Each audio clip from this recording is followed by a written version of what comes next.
बिस्मिल्लाहिर्रहमानिर्रहीम।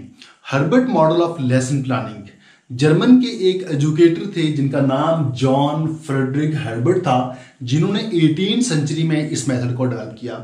हमारा यहाँ सबसे जो पहला क्वेश्चन बनता है वो ये है कि इस मेथड को डेवलप करने का मकसद क्या था, पर्पस ऑफ दिस मेथड। जिस दौर में ये मेथड डेवलप हुआ उस वक्त सिंपल एजुकेशन थी, जो भी लेसन प्लानिंग थी वो भी बहुत सिंपल थी। बच्चों की बेसिक नीड्स पर कोई खास किस्म की तवज्जो नहीं थी। बच्चों की मेंटल ग्रोथ, उनकी क्रिटिकल थिंकिंग, उनकी इंटरेस्ट, उनकी moral education, applying knowledge in practical field, जो चीज़ें वो इस लेसन में या जो चीज़ें वो जो इस क्लास में सीखेंगे उनको अपनी अमली ज़िंदगी में कैसे इस्तेमाल करेंगे, इस पर कोई खास किस्म की तवज्जो नहीं थी। तो हर्बर्ट ने ये फील किया कि इस तरह की लेसन प्लानिंग होनी चाहिए जिसमें बच्चों की ये तमाम चीज़ें इन पर फोकस होना चाहिए, इनके मुताबिक लेसन प्लानिंग होनी चाहिए। उनकी बेटर मेंटल ग्रोथ, उनकी मेंटल ग्रोथ कैसे होगी, उनकी क्रिटिकल थिंकिंग कैसे बेहतर होगी, इसी तरह उनकी इंटरेस्ट कैसे बढ़ेगी, फिर मॉरल एजुकेशन, इखलाकी तालीम, applying knowledge in practical field, जो नॉलेज वो इस लेसन प्लान में हासिल करेंगे उसको प्रैक्टिकल फील्ड में कैसे अप्लाई करेंगे, इस पर उन्होंने बहुत जोर दिया और इन तमाम चीज़ों को मद्देनजर रखते हुए एक लेसन प्लान तैयार किया जिसको 5 स्टेप्स में डिवाइड किया। उनके मुताबिक जो पहला स्टेप है वो है प्रिपरेशन। इस स्टेज में टीचर सिर्फ खुद ही तैयारी नहीं करता बल्कि बच्चों को मेंटली तौर पर तैयार करता है। मेंटली तौर पर कैसे तैयार करता है, उनका जो प्रायर नॉलेज होता है, जो चीज़ें वो पहले पढ़ चुके होते हैं उनको रिपीट करवाता है, उनको दोहराता है, ताकि जब वो अपना नया लेसन, नया सबक पढ़ाए, जो उनको नया टॉपिक या नया नॉलेज देना चाह रहा है, तो वो एकदम से बासानी सीख जाए। वो क्या करता है, उनको मुख्तलिफ क्वेश्चन के जरिए कुछ पूछता है, पुराना नॉलेज रिपीट करवाता है और बाद वक्त खुद भी उनका आंसर देता है। जब इस तरह से करता है तो उनका पुराना नॉलेज उनको वापस बात चीज़ें याद आ जाती हैं।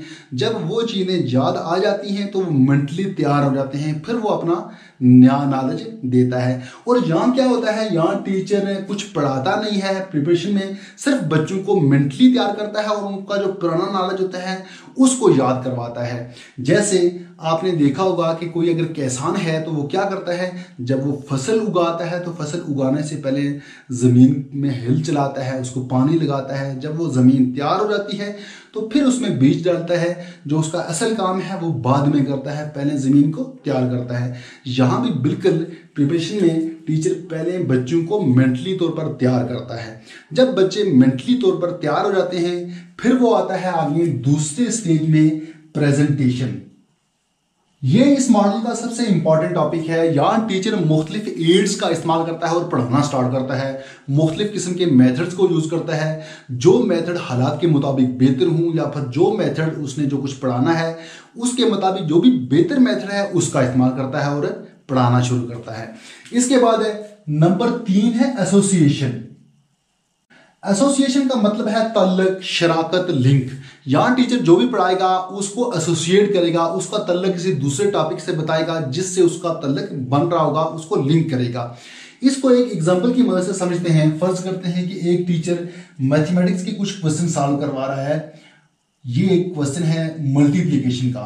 फर्ज करते हैं कि टीचर पढ़ा रहा है मल्टीप्लिकेशन के क्वेश्चन, तो यहाँ क्या है, हम इसको मल्टीप्लाई करेंगे 2 1 2 4 2 4। इसमें यहाँ हम अब ऐड करेंगे 2 5 4 4। अब यहाँ टीचर, यहाँ देखिए इस क्वेश्चन में मल्टीप्लिकेशन का क्वेश्चन है और यहाँ हमने ऐड भी किया, ये नीचे वाली चीजें हमने ऐड की।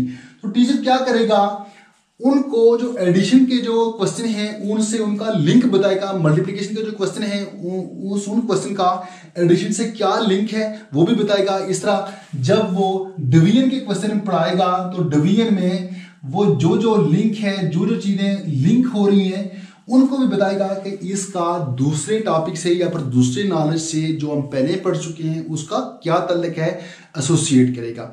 इसके बाद आते हैं नंबर 4 पे, जनरलाइजेशन। यहाँ थोड़ा सा डीप नॉलेज होता है, यहाँ एब्स्ट्रैक्ट नॉलेज होता है। स्टूडेंट्स एग्जाम्पल को लेके असूलों को समझते हैं, असूल बनाते भी हैं। कंक्रीट और एब्स्ट्रैक्ट नॉलेज में क्या फर्क है ये पहले आपको पता होना चाहिए।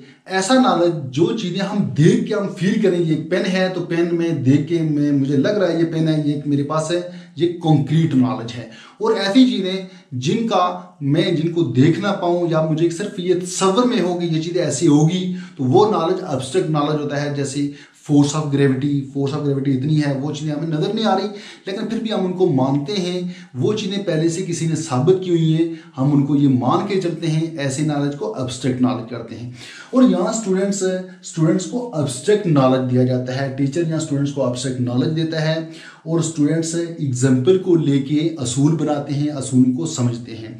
मसलन टीचर बच्चों को बता रहा है कि ये एक स्केयर के बारे में बच्चों को समझा रहा है कि स्केयर की चारों साइड्स इक्वल होती हैं और इसमें 4 एंगल होते हैं और चारों एंगल 90 डिग्री होते हैं, यानी राइट एंगल होती हैं, चारों एंगल 90 डिग्री के होते हैं। और इसके बाद बच्चे जब कोई शेप देखेंगे, कोई इस तरह की शक्ल देखेंगे, तो वो पहले क्या करेंगे, वो पहले इसको चेक करेंगे कि इसकी चारों साइड्स इक्वल हैं।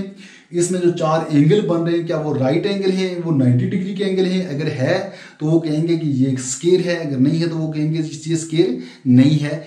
वो एग्जाम्पल को लेके असूल को समझेंगे, वो एग्जाम्पल को लेके आगे असूल बनाएंगे, कानून को समझ जाएंगे। इस तरह से टीचिंग करेगा। इसके बाद आगे जो लास्ट स्टेज है और बहुत इंपॉर्टेंट है, वो है एप्लीकेशन। एप्लीकेशन का मतलब है अप्लाई करना। जो चीज़ें, जो सबक आपने इस क्लास में या फिर इस लेसन में पढ़ा है, उसको अपनी अमली ज़िंदगी में कैसे इस्तेमाल करना है। इसको भी एक एग्जाम्पल की मदद से समझ लेते हैं। स्केयर की एग्जाम्पल ही लेते हैं। फर्ज करते हैं कि टीचर ने बच्चों को स्केयर के बारे में पढ़ा दिया है कि इसकी 4 साइड्स होती हैं और 4 एंगल होते हैं। इसमें कुल 8 चीज़ें होती हैं और चारों साइड्स आपस में बराबर होती हैं और चारों एंगल भी एक जैसे होते हैं। टोटल 8 चीज़ें हैं। बच्चे जब भी कोई शेप देखेंगे तो उसकी पैमाश करेंगे, उसके एंगल देखेंगे, उसकी साइड्स देखेंगे, तो उनको पता चल जाएगा ये स्केयर है या फिर कोई और शेप है। ये तो उनकी समझ आ गई, वो चीज़ों को पैमाश करेंगे या इसको समझेंगे।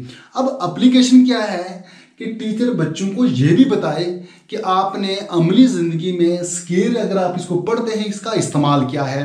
आपने देखा होगा कि घर में जब मुख्तलिफ तरह के कमरे भी होते हैं, मुख्तलिफ शेप के भी होते हैं, बाद कमरे स्केयर शेप के भी होते हैं, तो वहाँ बाद का हम कालीन बिछाते हैं। तो कालीन मोस्टली घरों में हम लोग खुद ही बिछाते हैं। तो वहाँ क्या होता है, वहाँ अगर कोई स्केयर का कमरा है, उसकी पैमाश जो है वो स्केयर में आ रही है, तो उसकी पैमाश इस शेप की मदद से, या अगर शेप हमने समझी हुई है, तो जितनी उसकी विड्थ होगी इतनी उसकी लेंथ भी होगी। उस विड्थ और लेंथ के मुताबिक उसकी कटिंग करेंगे तो वो कालीन अच्छे तरीके से बैठ जाएगी, वो अच्छे तरीके से बिछ जाएगी। या फिर अगर घर में हम कोई टेबल बना रहे हैं, तो टेबल हमें बताया जाए कि आपने टेबल स्केयर शेप में बनाना है। तो अगर हमें स्केयर का पता हो तो हम उस टेबल की जो कटिंग है, वो टेबल जो बनाएंगे, या फिर कोई मिस्त्री काम कर रहा है, कोई इस तरह लेबर लगा हुआ है, वो काम कर रहा है, तो उसको हम बता सकते हैं कि आपने टेबल ये टेढ़ा बनाया है, ये सही नहीं बनाया, इसमें जो एंगल है ये इतना एंगल होता है, या फिर इसकी जो साइड्स हैं, आप कह रहे थे स्केयर है, इसकी साइड्स इक्वल नहीं है। तो ये इस तरह से हम इसको यूज़ कर सकते हैं घरों में भी, और अपनी अमली ज़िंदगी में इन तमाम चीज़ों को, जो नॉलेज हम पढ़ते हैं, उसको इस्तेमाल भी कर सकते हैं। जब कोई टीचर इस तरह से बच्चों को पढ़ाएगा तो वो रट्टा लगाने के बजाय वो उसकी कदर समझेंगे, उसकी वैल्यू समझेंगे, उनमें इंटरेस्ट बढ़ेगी और बेहतर अंदाज में लर्न करेंगे। ये एक इंपॉर्टेंट टॉपिक था, Herbert model of lesson planning. उम्मीद करता हूँ कि आपको इसकी समझ आ गई होगी। तो मिलते हैं नेक्स्ट टॉपिक में, तब तक के लिए अल्लाह हाफिज़।